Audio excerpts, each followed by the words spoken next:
ആൾക്കാർക്ക് മുമ്പിൽ നിന്നത്. അതുകൊണ്ട് ഇത് കെട്ടാൻ വേണ്ടി വൈകുന്നേരം 4 മണിക്ക് തുടങ്ങിയത് രാത്രി 1:30ക്കാണ് ഇത് മുഴുവനും കഴിഞ്ഞത്. ആ സമയം മുഴുവനും നമ്മുടെ നാട്ടിലുള്ള പോർച്ചുഗൽ ഫാൻസ് അല്ല, അർജന്റീന ആയാലും ബ്രസീലായാലും ഫ്രാൻസ് നാട് മുഴുവൻ ഒറ്റക്കെട്ട് എന്നതുകൊണ്ടാണ് ഈ പടുകൂറ്റൻ കട്ടൗട്ട് 65ഓളം ഉയരമുള്ള കട്ടൗട്ട് ഇവിടെ സ്ഥാപിക്കാൻ നാട്ടുകാർ മുഴുവനും ഒറ്റക്കെട്ടായി നിന്നതുകൊണ്ട് മാത്രമാണ് ഇത് ഇവിടെ സംഭവിച്ചത്. അതുപോലെ തന്നെ എല്ലാ നാട്ടുകാർക്കും ഈ സമയത്ത് നന്ദി അറിയിക്കുകയാണ്. എന്തായാലും വടക്കൻ കേരളത്തിലെ ഏറ്റവും ഉയരം കൂടിയ കട്ടൗട്ട് എന്നാണ് ഇവരുടെ അവകാശവാദം. കൂടുതൽ ആളുകളിലെ പ്രതികരണം നമുക്ക് നേടാം.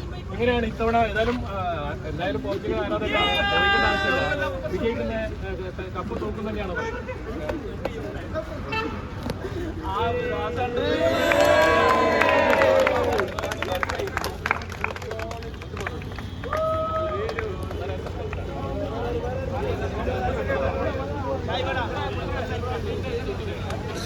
Ya,